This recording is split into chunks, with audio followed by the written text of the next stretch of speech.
Sure, the Broncos lost. Everybody's freaking out, mad at referees, upset at Pat Surtain. I got some opinions. I'm disappointed too, but I'm not worried. And I'm going to tell you why coming up next.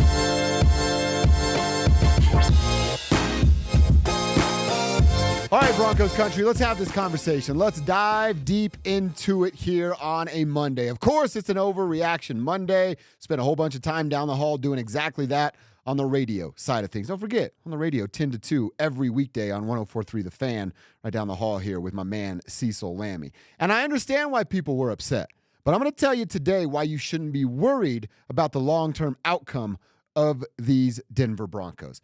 All right.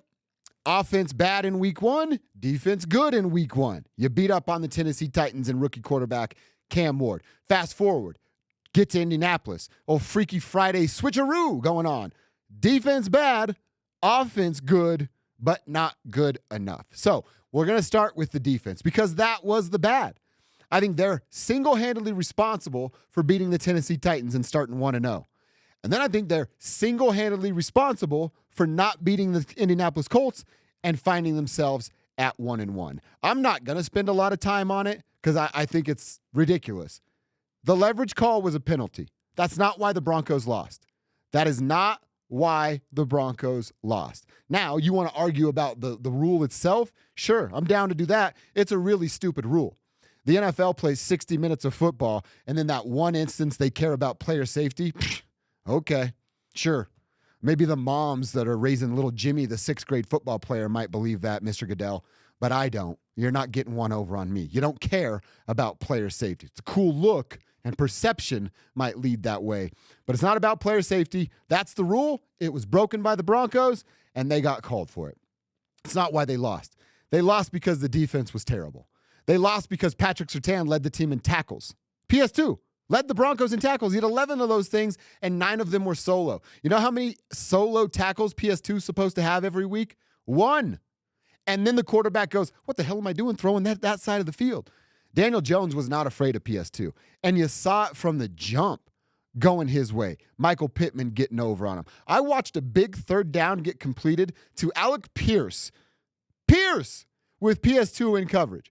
And CBS actually showed it. His hand was right there, but he's trailing a drag route on a wide receiver with speed, knowing that there's congestion in the middle of the field. I mean, Pat Surtain knows more about football than I'll ever know. He's forgotten more about football than I'll ever know. You know, when you see a drag route cutting across the field, there's going to be congestion, and you've got to ride the hip rather than the back. And he did it the opposite way. But you know what? I watched Patrick Surtain get picked on, bullied a little bit, for the first time in his NFL career. I've never seen that before. And you know what I'm betting on, and will hold my breath on? That we don't see it again anytime soon. You think Justin Herbert's going to try that same card? And Ladd McConkey and Justin Herbert are going to pick on it PS2? I don't think that's the case. Now, you can have the conversation if you're a doom and gloom type of person of, oh, well, they just exposed PS2. Now everybody's going to go at him. Good. Go at him, Justin Herbert. Who's after that? Jake Browning, now that Joe Burrow's out? Go at him, Mr. Browning. Hell, Jalen Hurts. Go at him, Jalen Hurts. My money's with Pat Surtain, and I'm not going to waver with the confidence I have with Pat Surtain. And if you do, you need to check yourself a little bit. That's the reigning defensive player of the year. That's a sure thing at cornerback out there. You can't have good games for 17 straight weeks. Pat had a bad one. I'm going to call him on it, but I'm also going to give him benefit of the doubt because that's everything that he has earned. I believe in Pat Surtain. I think you should too, Broncos Country. And then you go to guys like Nik Bonitto, Zach Allen. I know Zach got banged up, but was that like the first play? But I have my philosophy. If you take the jersey or get back into the game, I don't want to hear about your injury. Zach didn't say it. PS2 didn't talk about it. But Nik Bonitto and Zach Allen, all those pressures. They had 28 quarterback pressures on Cam Ward in week 1. Definitely didn't get to 28 this week. Daniel Jones had all day to throw the football. That's why he only got sacked 1 time. He's stepping up into the pocket and creating a platform to throw off of with nobody at his feet. Nik Bonitto and Zach Allen got to be a lot better. John Franklin Myers, you're playing for a big bag, and you're jawing with people more than you are making plays. Not a good look from any of those 3 people. Jay Coop, how about Cooper? Almost with that weird one-handed interception. I don't think he knew the ball was coming, so it's not necessarily on him. But man, how much would that have changed the game? And you know what I just listed? I just listed key cogs, key players for the Broncos team that led the NFL with 63 sacks a year ago. That's the most sacks that a Broncos team has had in the history of their franchise. They've been playing football for quite a while around this state. So, like I said with PS2, benefit of the doubt with Patrick, benefit of the doubt with Nik Bonitto, benefit of the doubt with Zach Allen, benefit of the doubt with John Franklin Myers, and benefit of the doubt with Jonathan Cooper. That's about half of the defense that I have a lot of faith in. And if your faith is wavering, well, tell me why. Leave a comment and tell me why. I'd love to know. And I'd love to have that debate back and forth with you. Because I think it's a mistake to be giving up on guys that are this good and have that much talent with skins on the wall from just a year ago after one bad performance. I'm not going to do it.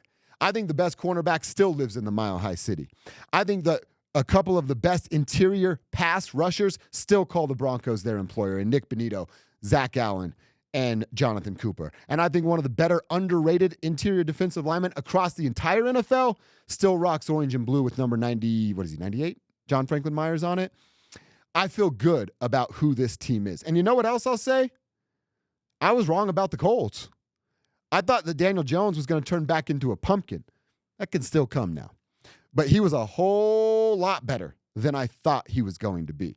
So why am I not worried about the Denver Broncos? Because they have Pat Surtain on the team still. Because Zach Allen's going to be on this team for the next 4 years. Because Nik Bonitto is on his way to another 13, 14, 15 sack season. Jonathan Cooper's on his way to being another top run stopper in the entire NFL. That's why I'm not worried about the Broncos. And then you want to go on the other side of this coin with the offense? Do you like what you saw from Bo Nix yesterday? Until the fourth quarter, we'll get there. Because I did. Bo was calm, cool, collected. He had that moment and was finding Troy Franklin. Troy Franklin's been the best Bo weapon all season long. Now, it's only 2 games, but Cortland Sutton was a no-show yesterday. Evan Ingram's been a no-show for 2 straight weeks. Troy Franklin, Bo Nix, this offense, what we're seeing out of J.K. Dobbins. I'd love for R.J. Harvey to get more opportunity. Those are reasons I feel good about this offense. Sure, it sucked yesterday. I'm not trying to tell you not to be upset about the loss. But what I am trying to tell you is don't go burning Broncos jerseys. Don't go selling season tickets. Don't get on your phone, on Twitter and social media and go, Sean doesn't know what he's doing. Bo's a bust and PS2 should have been traded. You look foolish. You look desperate. Don't do that. It's 2 weeks. Do not give up on this Denver Broncos team. I'm not. And I'm going to look right at the end of the season. Hope you come over here and join me. All right, a couple quick things to talk about. That's the good. I'm not giving up. I really don't think you should either. But boy, do they need help at inside linebacker. Dre Greenlaw, are you going to play? Are you not going to play? They made 2 huge offseason acquisitions. They found a joker, or so we were told. How's that worked out? 3 catches so far for Evan Ingram. And then they addressed inside linebacker, which they had ignored since Danny Trevathan took his Super Bowl ring after Super Bowl 50 and went to Chicago. Alex Singleton's over 30, and he's coming off of a serious injury. Can't move the same way. Justin Trinad is a special teams player that's gotten better as an inside linebacker. You wouldn't have known that watching yesterday. And Dre Greenlaw can't find the field. They need to do something at inside linebacker. It's still early. As I said, we're talking on September 15th if you're watching this today.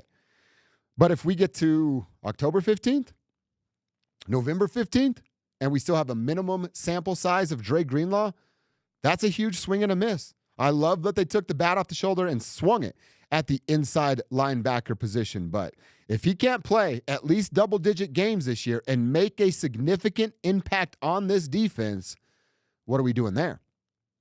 There is some hope, this much hope, hanging out at the back end of week number 4, which would be the Monday night game against the Bengals. That's when Drew Sanders can come off of the IR.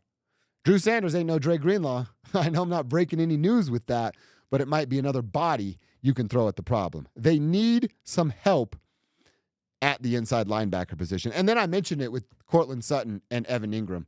Is he the joker or is the joke on us? You tell me, Sean. Because I haven't seen anybody resemble a joker when it comes to Evan Ingram and who he is out there on the football field. I sat in this seat and talked about how much influence he's going to have on opponents' defense week in and week out. You know how much influence he's had on the Titans and the Colts defense? 0.0. You know what, by the way, Dan, I went back. I do this a lot on the podcast. I don't know what's going on with me. It's like my default hand motion is 0.0. So call me out when I do that so I can stop doing it. They need help at inside linebacker, and they need Evan Ingram to show the hell up. If Evan Ingram doesn't show up and Cortland Sutton's a one catch for 6 yards kind of guy, this could get ugly for Bo Nix and the offense. The emergence of Troy Franklin's been great. But I just made the argument on the radio side that if Troy Franklin is your best wide receiver after week 2, I can tell you don't have a very good wide receiver room. And that sounds like a knock on Troy. I'm not trying it to be. You should be talking about Cortland Sutton, Evan Ingram, and Marvin Mims, 3 players before you even get to Troy Franklin. And that is not the case. So you need a little bit more from Cortland Sutton and Evan Ingram. I will say this. One good thing here about Sean Payton, I loved how much he committed to running the ball early. Running the ball early really set the tone. That's why they were able to get going and come out and throw that first punch against the Indianapolis Colts. So if you look at what it was Sunday, let me pull up the box score real quick. In Indy, Bo threw the football 30 times. They had 24 running back rushes, but 3 of those came from Bo Nix. So really you're looking at 21. If we can go back to what week 1 was, and that was 40 passes to 22 rushes in week 1. The 30 to 21 here, 20 because Tyler Bidet got one, and I'm really looking at just RJ and JK. If you look at Bo Nix passing attempts versus RJ and JK rushing attempts, it's 70 to 42 after 2 weeks. 70 to 42. As much better that Sean was in week number 2, that discrepancy that we're looking at, that's not going to get you a whole lot of places in the NFL. I know right now it's a pass-first football league. That pendulum will swing. It always is. But 70 to 42, so what, you're running the ball 1 out of every 3 plays. Again, with a young quarterback, that's not a formula for success. 70 to 42. I love Bo Nix. Me and Sizzle are the Bo show. He talks more about Bo Nix, or has, since he's been drafted than us. But less Bo and more RJ is a good thing for the Denver Broncos. That's more of a recipe for success.